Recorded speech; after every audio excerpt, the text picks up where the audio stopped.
bien travaillé avant l'émission. C'est un peu normal. Mais programme Yeesal, oui. c'est un programme de mise en valeur des artistes. Des artistes, notamment les graffeurs et les peintres locaux. Voilà, on a proposé un programme qui permet à des graffeurs et à des artistes de contribuer à travers leurs œuvres.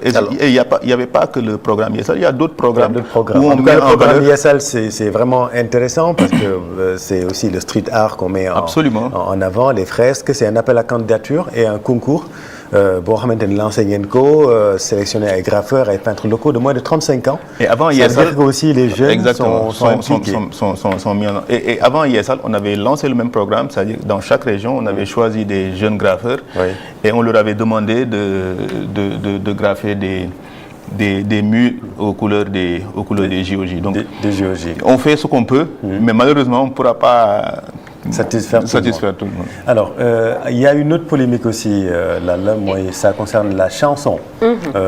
Chanson bi nag neex na mais am na ñoo xamante ni ñoom nee nañu. mais jàpp nañ ni dafa xaw a des tuuti. dafa xaw a mais neex na non.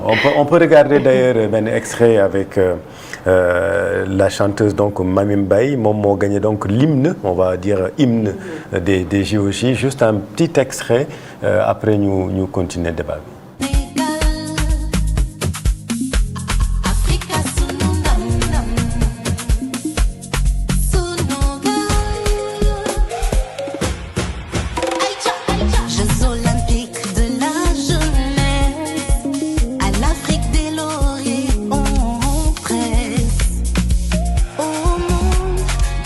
Voilà moo nekk donc Mamy Mbaye donc l'hymne officiel des JOJ révélé à J-100 tamit foofu est-ce que mën nga ñëw ci choix bi ci choix wu hymne bi ngeen def avec Mamy Mbaye. Non, Mamy Mbaye du choix, c'est un concours. Oui. xam nga maa ngi lay fàttali sànq que tout ce qu'on a développé aujourd'hui en tant qu'athlète olympique dañ ko def ouverture dañu organiser concours. On a fait une grosse campagne de communication sur ça, à la télé, à la radio, pour dire à tous les artistes qui sont au Sénégal, tout le monde peut proposer une œuvre musicale pour que ça ait des chances mu nekk hymne officiel bi. Le choix ne peut se faire que sur la base de propositions yi ñu jot. Ça c'est la première chose. Mamy Mbaye dafa postuler bon ñeneen ñi nga xam ne dañ jàpp ne peut-être ñoom mënoon nañ def chanson bu dàq bi. mënoon nañ postuler. Ça c'est la première chose. Donc c'était un concours ouvert accompagné d'une campagne de communication et un événement de lancement boo xam ne fii lañ ko defee dans un hôtel de la place. On avait invité un certain nombre d'artistes ay Kiné Lam, Coumba Gawlo, enfin il y avait de grands artistes, il y a Biram Ndek qui est un grand parolier et puis il y avait même des jeunes artistes parce que même la nouvelle génération ñi ngi fa woon ay Canabas, il y avait beaucoup d'artistes qui étaient là-bas au moment du lancement. Ensuite, on a reçu un certain nombre de candidatures, je ne sais pas combien. Et puis il y a un jury boo xam ne moom moo jot candidature yi moom moo def sélection bi. jury boobu moo def sélection bi ñu dindi les propositions qui ne convenaient pas dem ci sélection finale. Ensuite œuvre Mamy Mbaye gagné. cahier de charge bi lan la woon. non boobu pour le coup dañu ne ku nekk na ñëw ak inspiration. On n'avait pas forcément de terme de référence. La preuve après. Bi Mamy Mbaye gagné ba pare. On a retravaillé le texte justement pour que ça réponde un peu plus aux critères des valeurs olympiques. D'accord. Alors pour plus de transparence gis nañu ne dépôt yi par candidature lay nekkee te da ngeen koy sélectionner mais jury bi naka lay demee dans la composition wala ci yan base lañuy sukkandiku pour mën a choisir. Non, jury bi ñun ñooy choisir. ñun ñooy xool en fonction. d'un certain nombre de profils ak li nga xam ne loolu la ñuy xaar ci critères de sélection yi ñan ñoo correspondre pour que ñu boole leen ci jury bi ñun ñooy choisir. Alors il y a une équipe avec plusieurs membres ku nekk day proposer ay membres et puis après le coordinateur général et puis avec l'équipe qui travaille mooy équipe direction engagement mobilisation ñoom ñoo doon gérer concours yi. ñu statuer retenir. Membre du jury bi noonu lañ ko defee ci mascotte bi noonu lañ ko defee ci yeneen concours yi ñu def. Pour le concours de la musique il y avait Baba Mal ci jury bi il y avait Omar Pène il y a un grand monsieur de la musique qui est Saint-Louisien, là, Guiabert. Guiabert, oui. Il y avait Biram Ndek Ndiaye et puis il y avait d'autres. Ouais. Donc, dañuy jël ñoo xam ne c'est des musiciens. Il y a quand même des sommités confirmés. Voilà. Et puis ñeneen ñoo xam ne dañuy andi beneen expertise. Guiabert, il amène une autre expertise. Biram Ndek, il vient, il a travaillé justement sur la version finale du texte. Comprendre nga. Donc loolu mënuñu sax wax que ne COJOJ moo tànn ou pas. Il y a un jury qui a été mis en place. moom moo tànn œuvre bi. Et les premières écoutes c'est des blind tests, c'est-à-dire ñoom duñu xam. Oui. En avance. kan moo way comme ni ñu koy gisee. Comme, par exemple, voilà, dans un concours, dans une émission célèbre. Voilà. C'est des blind tests maanaam. xamuñu kan mooy way bi la ñuy déglu et puis il juge sur la base de li nga xam ne loolu la ñu dégg. Comprendre nga. Maintenant c'est une œuvre humaine. Avec ses caractéristiques. Peut-être pas forcément imperfection, mais en tout cas avec des critères d'appréciation qui sont propres à chaque personne. Oui. Lan ngay tontu ci ñi wax ne par exemple non waroon nañ ko jox artistes yu mag ñoo xamante ni ñooy gën a mën a représenter Sénégal, qu'est-ce que vous répondez? Ouais, mais en fait c'est le serpent qui se mord la queue en fait.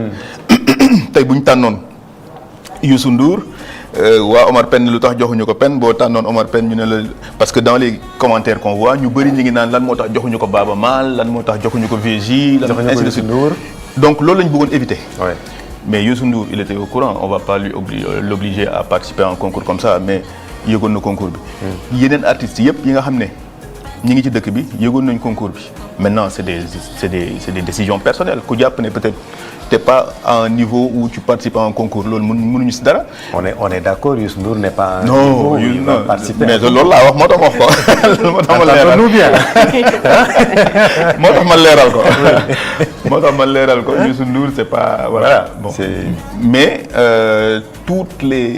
tous les artistes de ce pays avaient la possibilité de participer.